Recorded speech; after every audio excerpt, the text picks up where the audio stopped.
de ciencia ficción ahora.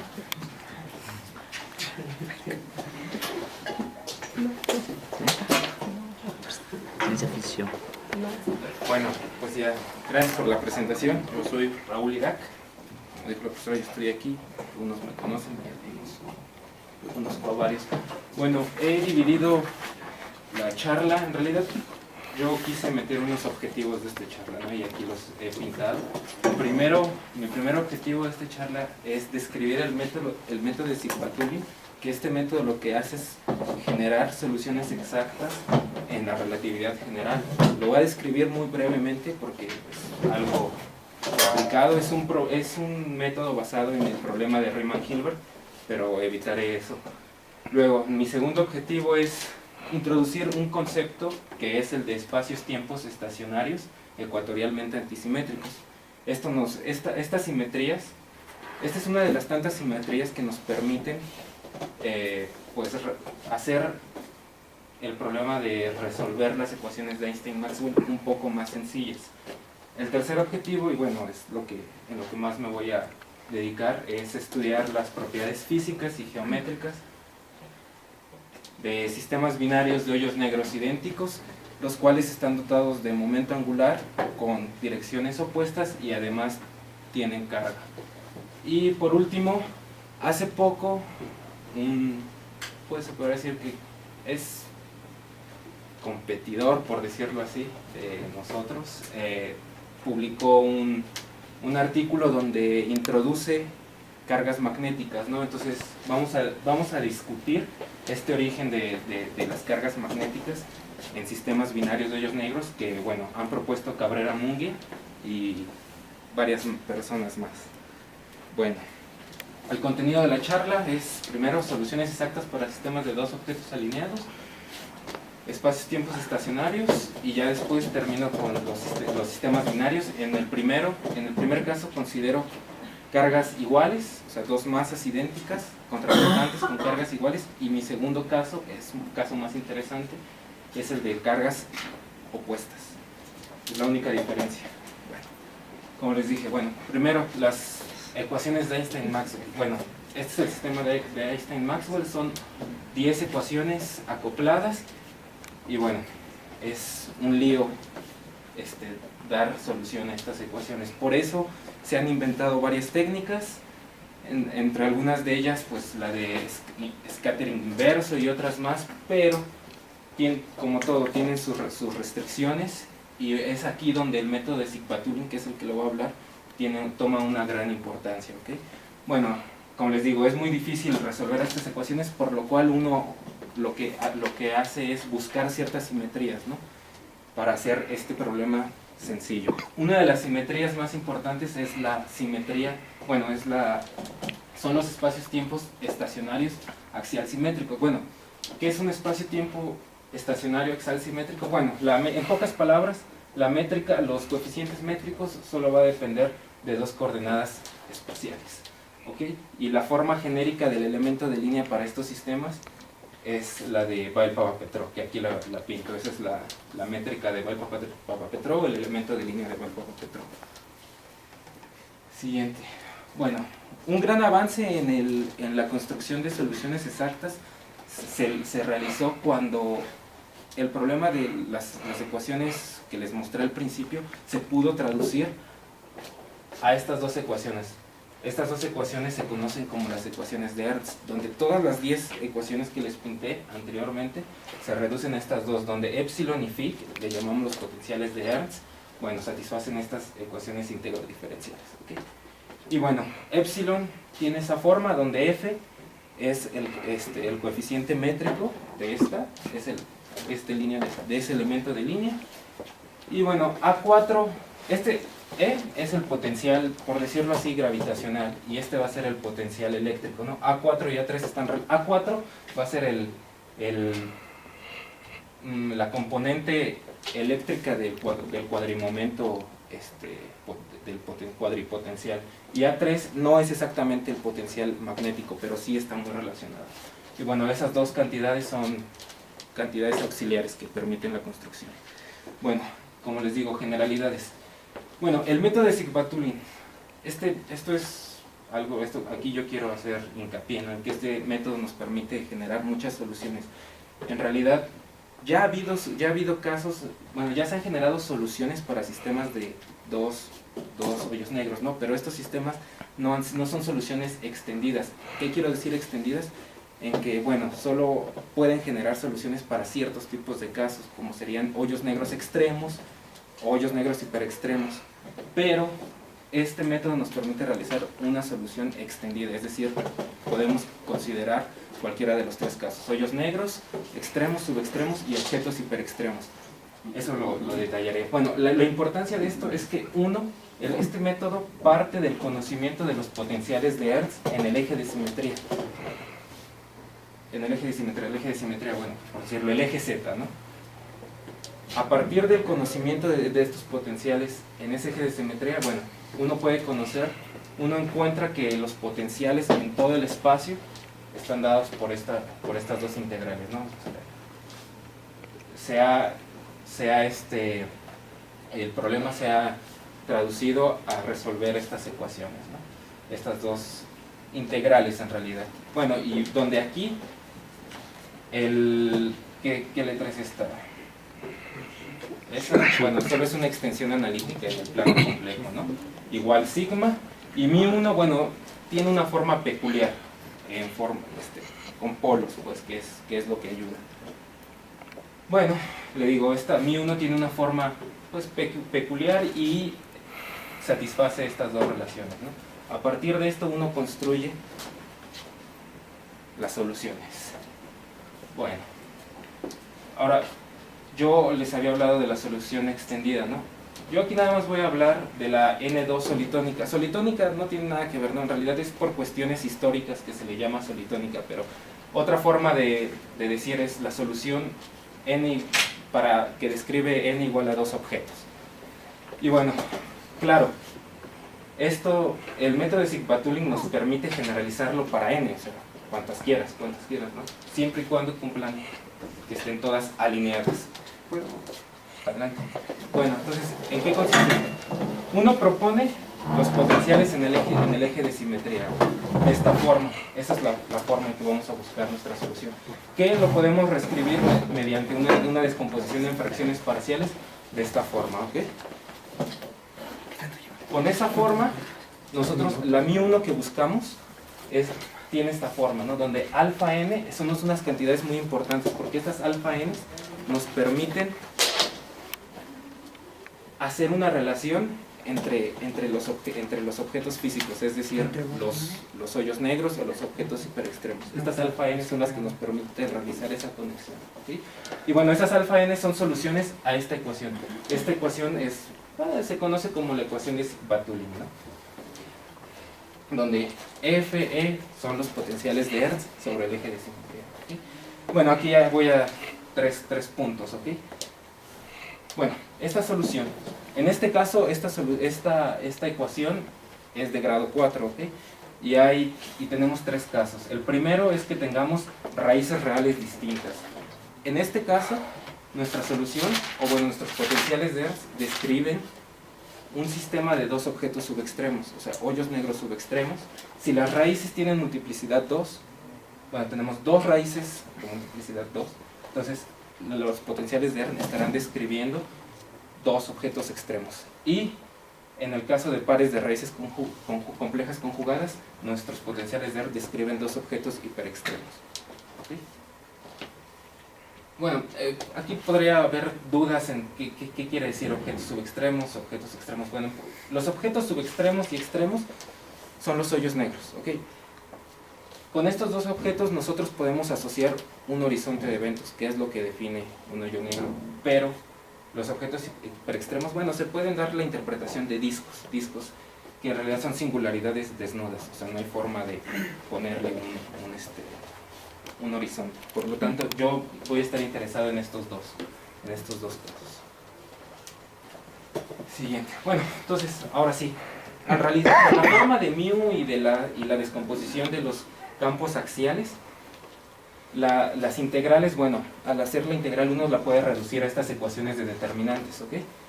Son difíciles de manejar, pero se puede hacer, y donde Rn pues es como la distancia a un punto, ¿no? Siguiente. Bueno, ya que más o menos hablamos en qué consiste el método de Sykes-Picot, pues, o sea, lo que aquí quiero hacer hincapié es que una vez que nosotros conocemos los potenciales de Hertz, nosotros ya conocemos los elementos los coeficientes del elemento de línea de Bell-Papaver, por lo tanto ya tenemos la solución. O sea, los potenciales de Hertz es el formalismo de Hertz, no lo quise pintar, pero te da algunas relaciones integrales con las cuales uno puede calcular los coeficientes métricos, que en este caso son omega, F y, ¿cuál era la otra letra? Y gamma. Pero bueno, una vez que conocemos estos dos, sabemos todo y tenemos la solución. Por lo tanto, esto es muy importante. ¿Okay? Siguiente. Bueno, como les dije, encontrar soluciones exactas es muy difícil, pero hay varias simetrías que nos ayudan a hacer a hacer el problema un poco menos complejo. ¿Okay? Y una de las nuevas, por decirlo nuevas, ¿no? Pero una de las simetrías que recientemente se han estudiado son los espacios-tiempos estacionarios ecuatorialmente antisimétricos. Bueno, al principio ya les dije qué se entiende por un espacio-tiempo estacionario, y ahora la siguiente simetría es la simetría ecuatorial antisimétrica, ¿no? Pues no tiene nada que ver, o sea, no tiene mucho de complejidad, solo es esto, los potenciales. La definición es simple. Nuestros potenciales de Hertz o nuestras funciones métricas, que es lo que son F y omega, van a ser pares bajo esta transformación, y y la función omega, donde uno puede añadir omega 0, que casi siempre la hacemos 0, bueno, esa función va a ser una función impar de z bajo esta transformación. ¿Okay? Y bueno, hace poco hablamos del 2007, el que era mi asesor, la persona con la que trabajé con la que hice este trabajo, y Ernst estudiaron estas nuevas simetrías, y bueno, desarrollaron dos teoremas que son los que nos permiten construir los sistemas, bueno, los espacios-tiempos con esta simetría. ¿Okay? Bueno, los teoremas son simples. Una solución de las ecuaciones de Hertz es ecuatorialmente antisimétrica si se satisface esto. ¿Okay? El potencial de Hertz, el gravitacional, bajo la transformación z menos z, no tiene ningún cambio. Y bueno, el potencial phi sí tiene un cambio de signo, ¿okay? Más o menos. Lo siento, z no va. Menos no va, perdón. Y bueno, este es el teorema que uno utiliza para la construcción de nuestros espacios-tiempos. Bueno, entonces, ¿qué es lo que sucede? Como yo les dije, nosotros proponemos los potenciales de Hertz sobre el eje de simetría, y a partir de eso, con nuestras ecuaciones determinantes, en realidad las integrales, construimos la solución en todo el espacio. Por lo tanto, este teorema nos permite saber las restricciones que tienen la E y la F. Y bueno, son esas son. Eso es lo que deben de cumplir los potenciales E y los potenciales axiales para describir un espacio-tiempo ecuatorialmente antisimétrico. Bueno, como pueden ver, aquí hay dos signos, ¿no? En la del phi. Por lo tanto, existen, para el caso N2 solitónica, que va a describir dos objetos, tenemos dos opciones. La primera le llamo el tipo 1, que, como se pueden dar cuenta, la F, que representa el potencial eléctrico, por decirlo así, tiene una forma, pues, de un campo monopolar. ¿Okay? Va como 1 entre z. Y pues tiene la forma dipolar, ¿no? El campo magnético va como 1 entre z cuadrado. ¿Okay? Entonces, por eso el tipo monopolar y el tipo dipolar, por ejemplo. Por lo tanto, esta nos va a describir objetos con cargas donde existen cargas eléctricas netas, y esto nos describe sistemas dotados con dipolo eléctrico y dipolo magnético. Bueno, estas soluciones se llaman Hertz-Manco-Ruiz. ¿Okay? Hertz de los potenciales de Hertz, Manco es la persona con la que yo trabajé, y Ruiz es de Salamanca. Y bueno, como les dije, el primer tipo, haciendo un cambio ya de parámetros, estas B1, B2 C2 y todas estas son parámetros complejos. ¿Ok? Por lo tanto, nuestra solución total de esta va a tener, ¿cuántos son? 8 parámetros. ¿Ok? Y bueno, en realidad no son 8, son 6 parámetros. ¿Ok? Y bueno, reescribiendo estos 6 parámetros en estos 3 parámetros complejos en términos de parámetros reales, pues esta es la forma más general que toman los potenciales sobre el eje de simetría. ¿Okay? Aquí la K, lo que nos representa acá es la separación entre los dos objetos que está describiendo nuestra solución. Esta K es importante, esta K no es realmente desde el origen, la distancia desde el centro del constituyente superior al centro del constituyente inferior. Solo es un parámetro que representa esa separación, pero no es una cantidad física, ¿sí? No tiene una interpretación física. El A, la M, pues es la masa de los dos constituyentes, que en este caso vamos a considerar dos masas iguales. A es el parámetro de rotación. En este caso nosotros analizamos hoyos negros contrarrotantes. Y bueno, la nu es el parámetro NOT, es un parámetro ahí, pues es feo en el sentido de que hace que nuestras soluciones no sean asintóticamente planas. Y bueno, nosotros queremos describir objetos compactos, por lo tanto nuestra solución debe ser asintóticamente plana. Por lo tanto, esta es la forma más general, como les digo. Y bueno, Q y B, Q es la carga eléctrica y B la carga magnética, ¿okay? de los constituyentes. En pocas palabras, nu no lo vamos a utilizar para hacer que nuestra solución sea asintóticamente plana. Entonces ya, estos son los potenciales sobre el eje de simetría con los cuales vamos a construir nuestra solución. Estos potenciales describen un sistema de dos hoyos negros contrarrotantes idénticos con la misma carga, Q y Q. ¿Okay? Entonces, bueno, como les digo. Bueno, entonces, ¿qué es lo que hay que hacer para realizar la construcción? Simplemente estos potenciales hay que llevarlos a la forma adecuada. Hacemos una descomposición en fracciones parciales y donde alfa más, alfa menos son las ecuaciones son las raíces de la ecuación de Sigma-Tula. ¿Okay? Esta es una parametrización que no nos permite realizar un análisis físico de la solución. Por lo tanto, otro de los objetivos nuestros que nos habíamos planteado era reparametrizar esta solución en términos de parámetros físicos, las cantidades de Komar, para poder llevar a cabo un análisis físico. Bueno, ahora sí, esta ya es la solución completa. ¿Okay? A partir de estos datos, nosotros construimos los potenciales de Hertz, epsilon y phi en todo el espacio. Estos son todo el espacio, ¿ok?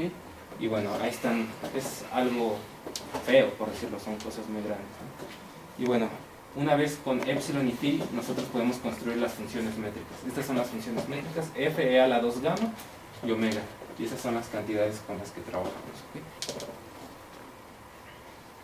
Bueno, y otra parte muy importante, estamos considerando el caso de electrovacío, por lo tanto nuestros potenciales eléctrico y magnético son muy importantes. Y bueno, las componentes del cuadripotencial están dadas de esa forma. A3 es la componente magnética y A4 es la componente eléctrica. Bueno, este A3, ¿recuerdan el A3' que les pinté al principio, ¿no? Este A3 solo es la parte real de ese potencial. ¿Real o imaginario? No, es real. Esto es... ¿Qué dices? Imaginario.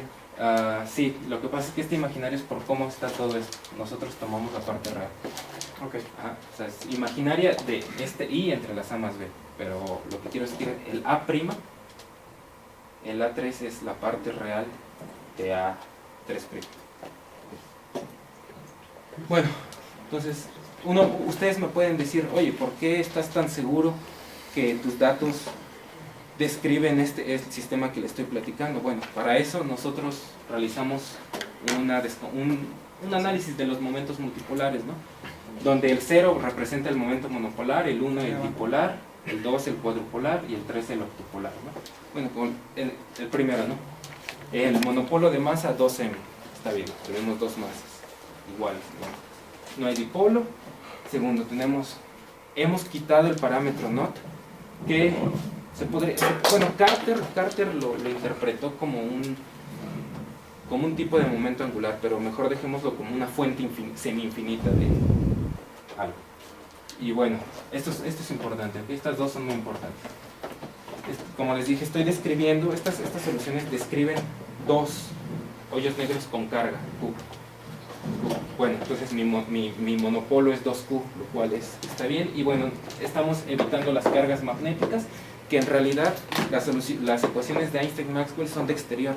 No ponen ninguna restricción en considerar o no considerar las cargas magnéticas. ¿Okay? Bueno, entonces, así es como se ve. En coordenadas de Valpova-Petrov, el sector subextremo, que va a ser el que describe hoyos negros, tiene esta forma, ¿ok? Así lo podemos ver. Estos son dos objetos en coordenadas de Valpova-Petrov. Estas barras son los horizontes. O sea, los horizontes en estas coordenadas son líneas rectas. Y bueno, aquí podemos ver la primera región, la región 1. Bueno, en esta región hay que señalar que sobre todo el eje, las funciones métricas toman valores constantes, ¿ok? Bueno, en las partes exteriores, omega es 0. En la región 5, aquí omega es 0, pero esta región es muy importante porque los valores que tomen las funciones métricas aquí, en particular gamma, nos van a describir la interacción que existe entre estos dos hoyos negros. ¿Ok? Bueno. Y alfa más, alfa menos son las raíces a la ecuación de Stickpatuli. Bueno, como les digo, las regiones 1 y 2 componen la región regular del eje de simetría, y en estas, bueno, la omega igual a 0 se llama la condición axial y gamma igual a 0 es la condición de regularidad. Aquí esas dos se satisfacen en las partes externas. Bueno, en los horizontes, ¿qué sucede aquí? Gamma y omega toman valores constantes y F valores negativos. Y la parte más interesante es la parte del interior, donde omega 0 se satisface. Este omega 0 es consecuencia de la antisimetría ecuatorial. O sea, como tenemos un espacio-tiempo ecuatorialmente antisimétrico, automáticamente se satisface ese, pero la de regularidad no se satisface, y esa es la que nos va a permitir describir cómo interactúan los dos hoyos negros. Bueno, ahora sí, como les dije, nosotros queríamos reescribir la solución de una forma más linda, por decirlo así, para realizar nuestro análisis físico. Y bueno, eso lo hicimos reescribiendo la solución en términos de parámetros físicos. Esta sí es la masa de cada uno de los constituyentes, este es el momento angular físico de cada uno de los constituyentes, y ', es la carga. Y bueno, estas son integrales, ¿okay? Son integrales sobre una barra, sobre los horizontes, ¿ok? Bueno, esta A3', le digo, es la parte, es el potencial que está relacionado con el A3. Y bueno, quiero aquí decir que estas expresiones, así como las pinto, son únicamente válidas para el caso estacionario, es decir, donde omega es distinto de 0, porque omega nos representa esa rotación, y únicamente para el sector subextremo, ¿ok? Pero si nosotros queremos generalizarlo, bueno, se puede generalizar para el sector hiperextremo y además para el caso estático. El caso estático es, por decirlo así, donde no hay una rotación, en este caso, el electrostático. Bueno, entonces, como les digo, en esta parametrización, que es la primera que les pinté, bueno, se puede verificar haciendo las integrales que les mostré, que J no es A'M. A', entonces aquí solo representa la rotación, pero el momento angular no es exactamente A' por M. Y bueno, kappa, como ya les había dicho, no es la separación entre las dos fuentes. Por lo tanto, nosotros queremos llevar reescribir nuestra solución en términos puramente de parámetros físicos, ¿okay? Donde mis parámetros nuevos son R medios más sigma, y esta sigma nos representa, es una cantidad geométrica que nos describe totalmente el horizonte de los dos objetos. Bueno, después de realizar ahí ciertos cálculos, esto es lo que encontramos, ¿no? Aquí la clave es reescribir estas alfa 2, alfa 3 en términos de R medio, de R y sigma, donde sigma nos representa, bueno, ahora sí que, pues, cuánto mide el horizonte, y R es la distancia de separación. Bueno, ya después de realizar álgebra y algunas cosas ahí, algunos truquitos, bueno, encontramos que sigma está de esa forma, donde ahora sí sigma ya está totalmente caracterizado por la masa, la carga y el momento angular, además de la distancia de separación. Ese es sigma. Bueno, entonces ahora podemos reescribir los potenciales de Hertz en términos de puras cantidades físicas, ¿ok? Bueno, este es un trabajo que realizamos, está publicado en Classical and Quantum Gravity, lo realicé con el que era mi asesor en ese entonces, Eduardo Ruiz, y bueno, ese fue nuestro principal contribución, por decirlo así, realizar esa nueva parametrización. Y bueno, ya en términos de esta nueva solución, de estos nuevos parámetros, nuestra solución ya se ve pues, más linda. Para nosotros ya es más linda, ¿no? Ya menos problemas, menos cantidades extrañas, y otra vez, funciones métricas y potenciales electromagnéticos. Bueno, aquí hay un detalle importante, ya estas dos hipersuperficies nulas, por decirlo así, son las que determinan el horizonte, ¿no? Y bueno, aquí hay algo muy interesante. La forma SMAR, hace ya algunos años, estudió hoyos negros y bueno, él encontró esta ecuación, ¿no? Que la conocemos como la fórmula de SMAR para la masa, la cual quiere decir que todos los hoyos negros satisfacen esto, ¿ok? Entonces, donde bueno, esas cantidades, la omega h es la velocidad angular del horizonte, o sea, representa la rotación, S es el área del horizonte, K se conoce como gravedad superficial, y la sigma h es el potencial eléctrico en el sistema del horizonte. Y bueno, aquí lo importante es que nuestra parametrización nos permite verificar que sí, lo que nosotros estamos considerando hoyos negros lo son, porque lo satisfacen. ¿Okay? Bueno, aquí les pinto las cantidades termodinámicas, ahí están.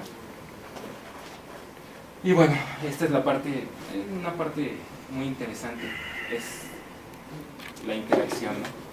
Bueno, como les dije, el término de gamma entre el valor que toma gamma entre los dos horizontes nos permite analizar o estudiar la interacción entre estos dos hoyos negros. Bueno, la fuerza de interacción está dada de esa forma y para nuestro caso es esto, ¿ok?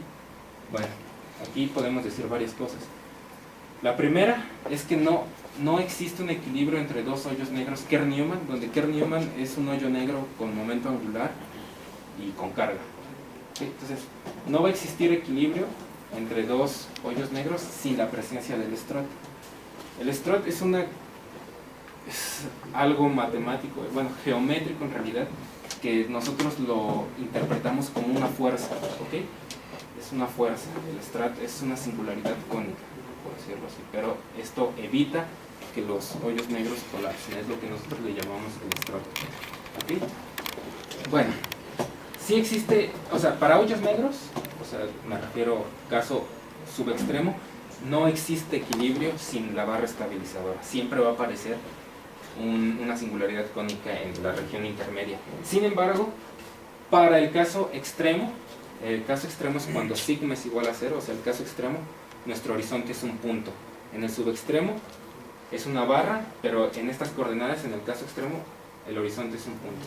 Y bueno, en este caso sí tenemos m cuadrada igual a q cuadrada, es equilibrio de dos objetos Kerr-Newman hiperextremos o equilibrio de dos objetos Reissner-Nordström extremos. Los Reissner-Nordström no son más que hoyos negros, o sea, masivos, obviamente, y dotados de carga. Y bueno, otra cosa interesante es, esta fuerza, como pueden ver, es independiente de la rotación, o sea, el parámetro de rotación no interviene en la fuerza que existe entre estos dos objetos, ¿no?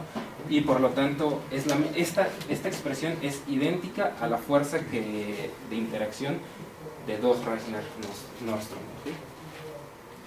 Bueno, entonces aquí están, sí, resumido, ¿no? Okay.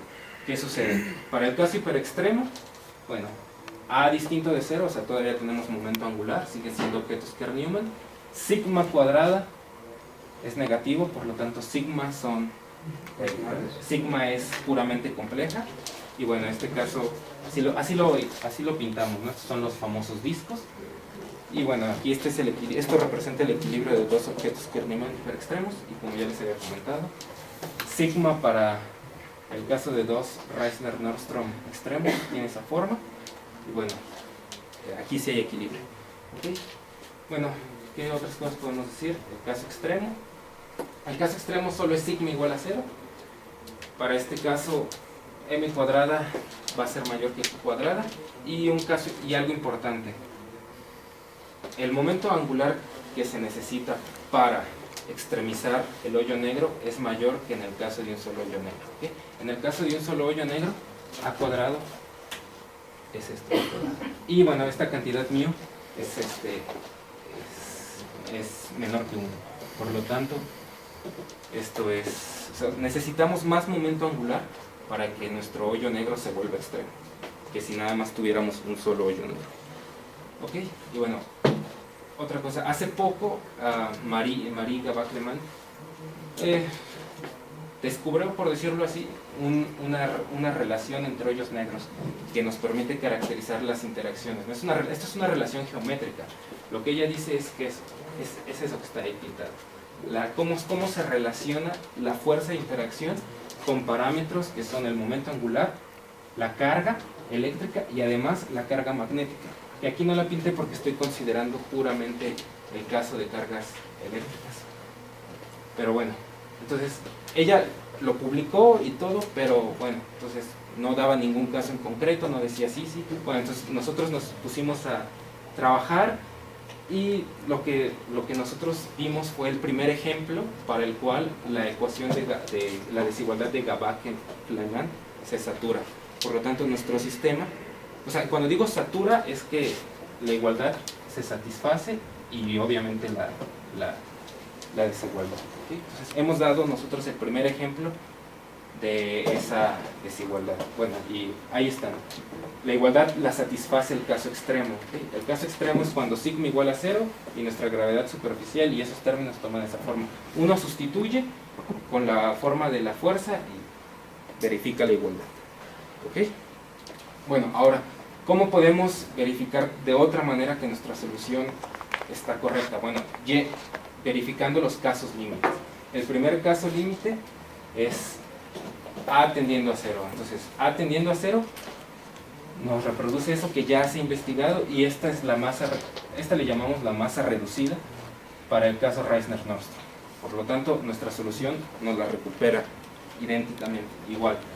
Esta también ya se trabajó, para dos Kerr-Newman contrarrotantes. En este caso, sigma nos recupera la forma y la fuerza.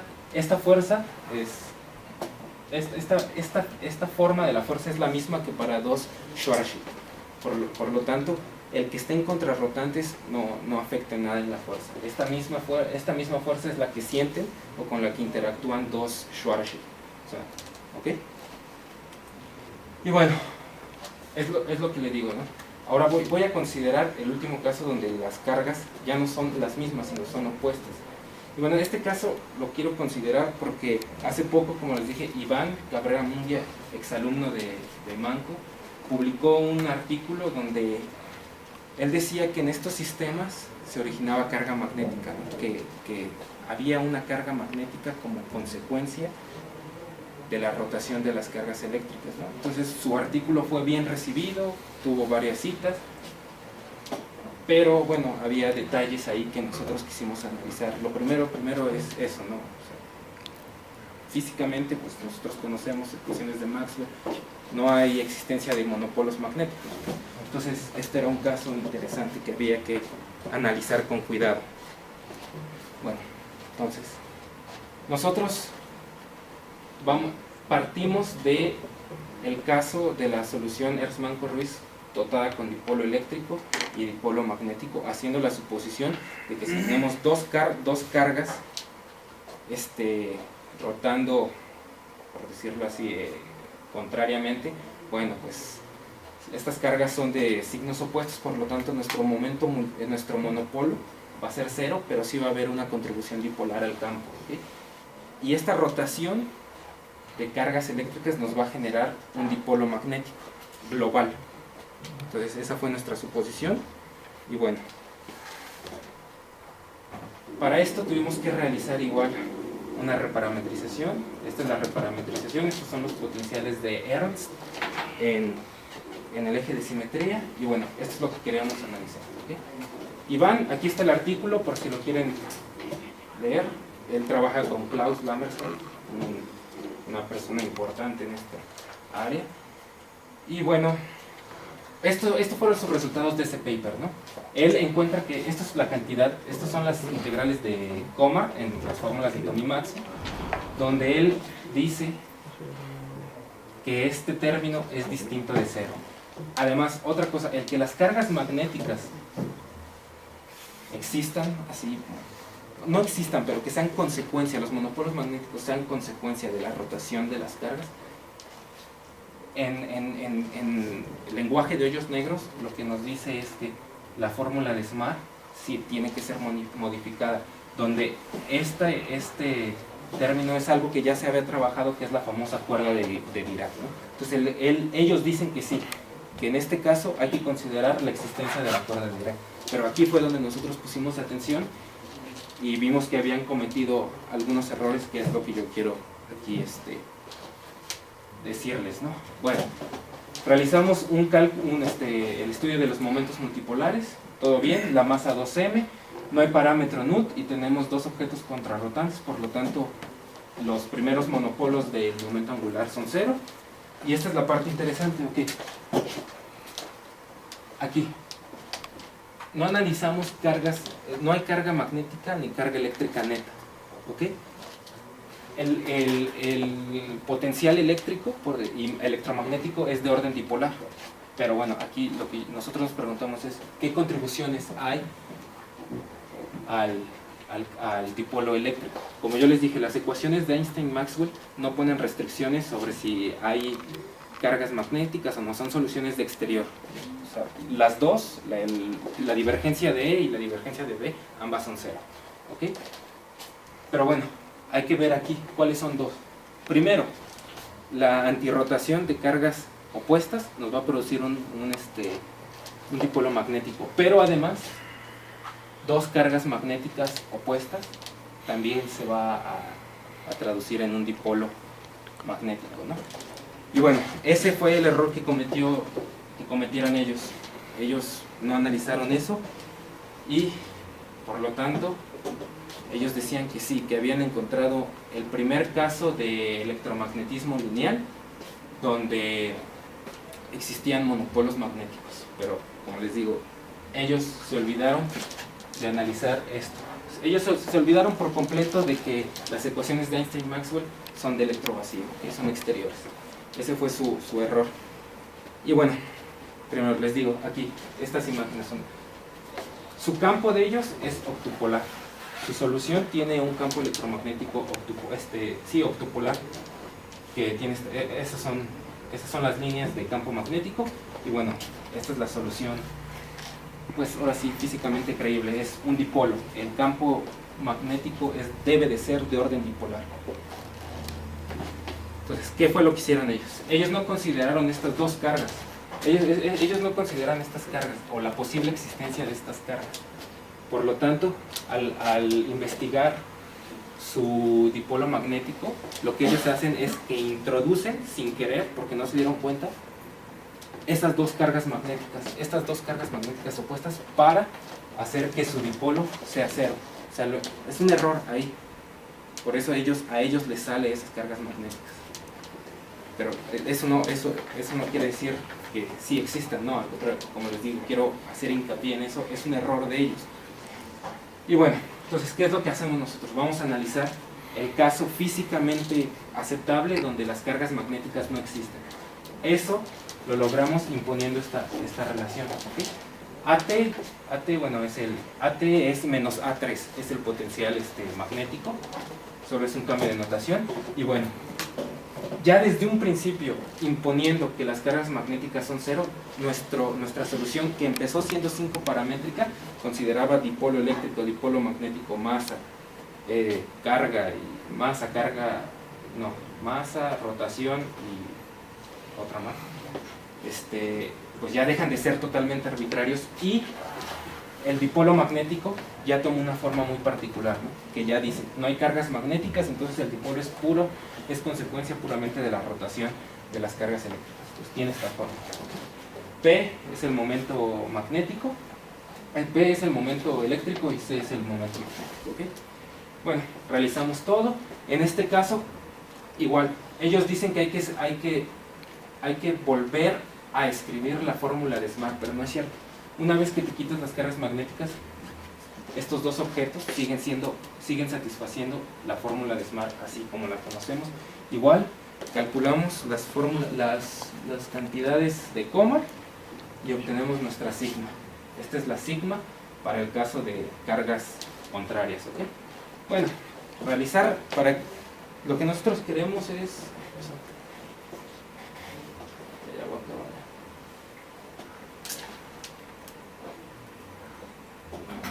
Ahí. Bueno, nosotros queremos reescribir nuestra solución en términos de Q. Ya hacer a un lado la carga, los dipolos magnéticos y los dipolos eléctricos y todo escribirlo en términos de Q. Entonces hacemos la integral. Hacer la integral requiere que resolvamos una ecuación cúbica, pero nosotros atacamos esa ecuación cúbica con este cambio de variable, ¿ok? Introduciendo esta nueva variable. Q de cuadrada más C cuadrada, ¿ok? Y bueno, finalmente obtenemos esto. Esta es nuestra sigma, lo que nos caracteriza a los horizontes, y a partir de esto podemos ya investigar cualquier cosa de nuestra solución. Esta es la solución, los potenciales de Hertz en parámetros físicos, cantidades termodinámicas importantes, y bueno, la fuerza de interacción, ¿ok? En este caso, dos cosas. No va a existir en el anterior, sí había casos de equilibrio, o sea, uno se lo puede imaginar así, ¿no? En el anterior, con cargas iguales, las dos masas se atraen, pero como tienen cargas opuestas, la fuerza electrostática va a ser de repulsión. Entonces se equilibra la fuerza de atracción gravitacional con la fuerza de repulsión electrostática. Por eso m cuadrada igual a q cuadrada.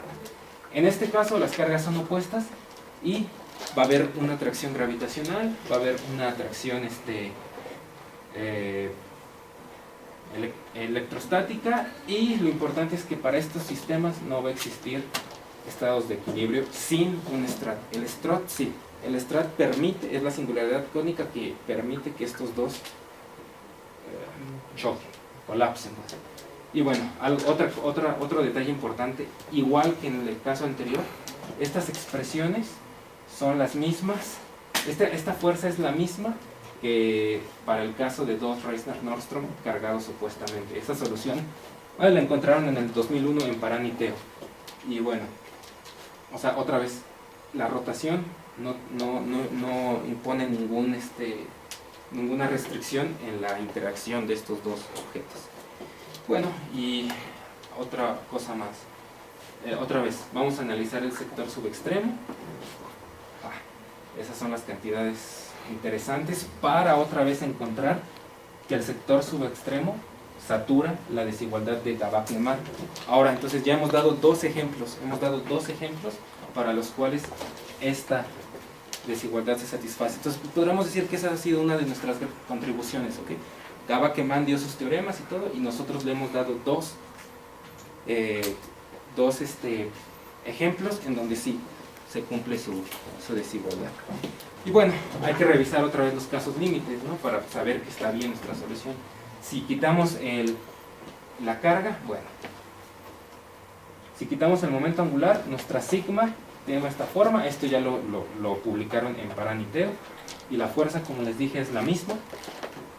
Siguiente, si la carga es igual a 0, recuperamos el caso de dos Kerr contrarrotantes, donde igual la fuerza es independiente de la rotación, y esta fuerza es la misma que para dos Schwarzschild. Y bueno, lo último, ¿no? Podemos incluir cargas magnéticas nosotros. En realidad, ¿qué es lo que sucede? Nosotros debemos hacer esta transformación Q a Q gótica, donde es simplemente Q menos IB. Q es carga eléctrica y IB magnética. Reescribiendo, nuestra sigma es de esta forma, así. Ahora ya todo está en términos del módulo de Q. Y esto es interesante, todavía estamos analizando esto, porque la fórmula de Smart queda invariante bajo esta transformación. O sea, ahora esta Q es como una carga global. ¿Ok? Por lo tanto, igual, nosotros le decimos a Iván y a Lamershall, no hay por qué cambiar tu fórmula de Smart. Y bueno, pues ya es todo.